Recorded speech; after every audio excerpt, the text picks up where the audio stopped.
एक्यूकॉन 2026 के इस उद्घाटन समारोह में मंच पर उपस्थित महाराष्ट्र एक्यूपंक्चर काउंसिल के प्रशासक doctor Rumi Beram ji, national coordination committee acupuncture Delhi के doctor Aman Kapoor, doctor Tridip Guha, doctor Narayan Navale, Shri Suman ji Ghesas, आज के सभी पुरस्कार प्राप्त पुरस्कार्थी और यहाँ पर उपस्थित एक्यूपंक्चर के क्षेत्र में काम करने वाले सभी ट्रेन डॉक्टर्स, थेरेपिस्ट्स, बहनों और भाइयों, मुझे बहुत खुशी है कि जो एक्यूपंक्चर के ऊपर नेशनल कॉन्फ्रेंस हो रही है, उस कॉन्फ्रेंस में सहभागी होने का अवसर मुझे मिला। लेकिन आज बहुत खुशी है कि आप सब लोगों के साथ इस कार्यक्रम में मैं उपस्थित हूँ। मेरा एक्यूपंक्चर के साथ रिश्ता शायद 22-24 साल का है,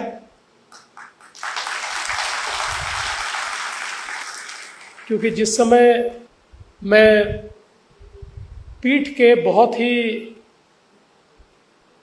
एक्सट्रीम दर्द से परेशान था और कई प्रकार के इलाज मैंने कर लिए थे, ऐसे समय मेरे एक मित्र ने डॉक्टर बेराम जी के बारे में मुझे बताया और मुझे कहा कि आप उनके पास जाइए तो आपका स्लिप डिस्क और सारी जो आपकी तकलीफ है वो दूर करेंगे। उस समय तक एक्यूपंक्चर के बारे में इतना ही पता था कि ये डॉक्टर सुई आपको जरा लगाते हैं और सुई लगा लगा के ये ठीक करते हैं। तो मैं बड़ा डरते हुए गया था कि पता नहीं कितनी सुई लगाएंगे और मेरा क्या होगा। लेकिन मुझे बड़ा आश्चर्य हुआ, बहुत सरलता के साथ मेरी ट्रीटमेंट डॉक्टर साहब ने शुरू की और कई वर्षों का मेरा जो दर्द था वो समाप्त हो गया और 2002 से अब 2026 है, मुझे कभी तकलीफ नहीं हुई। और उसके बाद एक और बार डॉक्टर, छोटी मोटी भी चीज़ें रही तो डॉक्टर साहब के पास हम जाते ही है।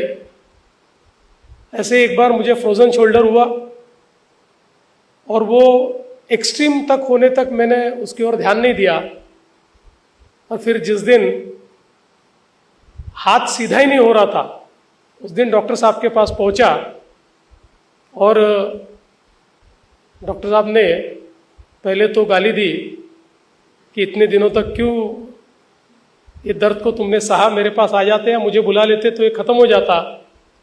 और लिटरली 7 से 8 दिन में मेरा हाथ पूरा फ्री हो गया और मेरा दर्द भी समाप्त हो गया। इसलिए मैं ऐसा मानता हूं कि हम लोग सीइंग इज बिलीविंग कहते, फीलिंग इज बिलीविंग कहते, ये दोनों चीज़ें मेरे साथ एक्यूपंक्चर में हुई है और मैंने स्वयं देखा है कि इस थेरेपी की ताकत क्या है। और इसीलिए जब डॉक्टर बेराम जी ने मुझे ये कहा कि एक्यूपंक्चर की काउंसिल ये महाराष्ट्र में होनी चाहिए, तो हम लोगों ने तुरंत ये तय किया और 2015 में इस काउंसिल का निर्माण हमने किया। और मैं ये जानता था कि I must put the council in safe hands, इसलिए हमने डॉक्टर साहब को ही कहा कि आप इस काउंसिल को लीड कीजिए और उन्होंने बहुत अच्छे तरीके से इस काउंसिल का विस्तार किया। आज बहुत अच्छे रिकॉग्नाइज्ड इंस्टीट्यूशंस इस काउंसिल के माध्यम से हमारे महाराष्ट्र में खड़े हुए हैं। वैसे तो हम सब लोग जानते हैं कि ये एक्यूपंक्चर का जो साइंस है ये बहुत पुराना है। एक्यूपंक्चर की जो ये विधा है ये कई सेंचुरीज से चल रही है। कोई कहता है ये चाइनीज है, कोई कहता है इंडियन है, मुझे पता नहीं क्या है, पर ये जरूर है कि भारत के इतिहास में हम लोग अगर हमारा आयुर्वेद भी देखें तो उसमें जिन मर्मस्थलों का उल्लेख किया गया है उन्हीं मर्मस्थलों को एक्टिवेट करने का काम ये एक्यूपंक्चर करता है। हमारे यहाँ पर जो सूची वेद है उसमें जिस प्रकार से सुई के आधार पर ये सारे पॉइंट्स को एक्टिवेट करने की विधा बताई गई है, सुश्रुत की संहिता में भी इसी प्रकार की विधा बताई गई है। तो इसका मतलब यह है कि भारत में इस विधा को, इस विज्ञान को सैकड़ों सालों से हम लोग जानते हैं, इसको हमने प्रैक्टिस भी किया है। महाभारत में भी जो हम लोग सुनते हैं कि भीष्म पितामह को शरपंजरी रखा गया था, बाणों की शैया पर वो थे कि उनकी पीठ जमीन को नहीं लगे, इस दृष्टि से तो ऐसा माना जाता है कि वो भी एक्यूपंक्चर ही था। उन बाणों को इस प्रकार से रचा गया था कि 45 दिन तक उन बाणों पर भीष्म पितामह थे और उनको कोई तकलीफ नहीं हुई, उनको कोई पेन नहीं हुआ। उल्टा युद्ध में जो घाव लगे थे उसका पेन भी उन बाणों के कारण उनका दूर हुआ।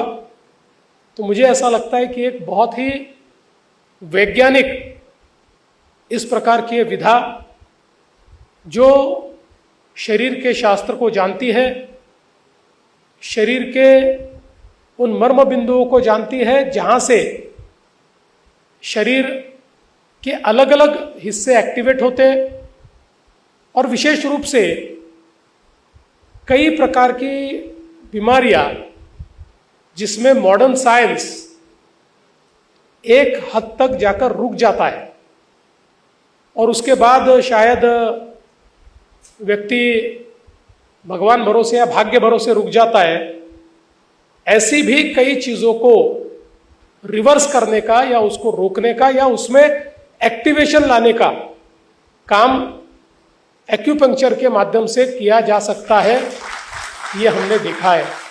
ऑर्थो हो, न्यूरो हो, ऐसी कई चीजें ये आज एक्यूपंक्चर के माध्यम से हो सकती है। और इसलिए मैं ऐसा मानता हूं कि एक बहुत महत्वपूर्ण विधा है। और आज हमारे प्रधानमंत्री जी हो या दुनिया में यूनाइटेड नेशंस हो, सभी का ये मानना है कि किसी भी विधा को आइसोलेशन में न देखा जाए। हम जब होलिस्टिक हीलिंग की बात करते हैं तो सभी विधाओं को साथ में लाकर अगर हम लोग हीलिंग करेंगे तो निश्चित रूप से वो हीलिंग ये किसी विधा तक सीमित नहीं होगी।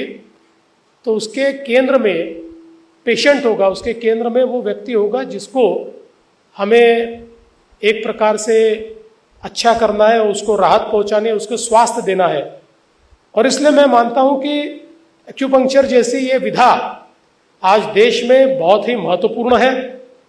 और अलग अलग विधाओं के साथ हम लोग अगर इसका मेल बैठाएंगे तो मुझे लगता है कि होलिस्टिक हीलिंग में एक बहुत महत्वपूर्ण इस प्रकार का रोल एक्यूपंक्चर अदा कर सकता है। और मुझे विश्वास है कि ये जो कॉन्फ्रेंस यहाँ पर हो रही है, इस कॉन्फ्रेंस के माध्यम से कई चीज़ों पर आप लोग डेलिब्रेट करेंगे। इसको हम और वैज्ञानिक तरीके से लोगों तक कैसे पहुँचाए, इसमें ट्रेंड ह्यूमन रिसोर्स हम कैसे तैयार करें, इसमें हम लोग जो रिकॉग्नाइज्ड प्रैक्टिशनर्स हैं उनको और उत्तम बनाने के लिए क्या करें, ऐसी कई चीज़ों के ऊपर आप लोग निश्चित रूप से विचार करेंगे। एक विषय जो बार बार जिस पर चर्चा होती है और डॉक्टर बैराम जी जिससे बहुत चिंतित है, जिसका इतिहास डॉक्टर कपूर ने हमारे सामने बताया, वो हमारे इस चिकित्सा पद्धति को एलाइड हेल्थ साइंसेस में रख दिया गया है। और विशेष रूप से एलाइड हेल्थ साइंसेस में रखने के कारण न इसमें कॉमन रजिस्ट्री तैयार होगी, हमारे लोगों के लिए जिस प्रकार से एक विधा के रूप में, एक प्रैक्टिस के रूप में जो इसका डेवलपमेंट है, उस डेवलपमेंट पर काफ़ी रोक उसके माध्यम से लगेगी। इसीलिए डॉक्टर कपूर जी ने जो बात कही है कि देश में भी इस प्रकार से जो महाराष्ट्र एक्यूपंक्चर काउंसिल हमने तैयार की है, उस प्रकार से नेशनल एक्यूपंक्चर काउंसिल तैयार होनी चाहिए। इसको महाराष्ट्र का जो मॉडल है उसको ही देश में रेप्लिकेट किया गया तो मुझे लगता है कि बहुत बड़े पैमाने पर हम लोग इसमें अनुसंधान भी कर पाएंगे और लोगों के लिए चिकित्सा की अच्छी व्यवस्था भी कर पाएंगे। इसलिए मैं निश्चित रूप से आश्वस्त करना चाहता हूँ, चूँकि फॉर्चुनेटली नड्डा जी इस चिकित्सा पद्धति को भी जानते हैं और नड्डा जी स्वयं भी एक संवेदनशील इस प्रकार के व्यक्तित्व के धनी हैं। अभी अभी मैंने नड्डा जी से बात की थी और बाद में फिर पंकजाताई और डॉक्टर बैराम जी ये जाकर नड्डा जी को मिले और उन्होंने काफ़ी पॉजिटिव उसमें एटीट्यूड लिया है। तो थोड़ा हम लोगों को फॉलोअप तो लेना पड़ेगा, पर मेरा विश्वास है कि हम लोग इसमें से कोई ऐसा मार्ग निकालेंगे कि जिसमें केवल एलाइड साइंसेस में ये एक प्रकार से ओवरशैडो ना हो जाए। तो इसका जो वजूद है और इसकी जो स्पेशलिटी है, ये दोनों चीज़ों को हम लोग सेफगार्ड कर पाए, इस दृष्टि से जो भी अल्टरनेटिव्स होंगे उन अल्टरनेटिव्स पर काम करके हम माननीय नड्डा जी, माननीय प्रधानमंत्री जी तक पहुंचकर और इसमें से मार्ग निकालेंगे। और मैं स्वयं इसमें आपके साथ में हूँ, आप चिंता मत करिए। इसका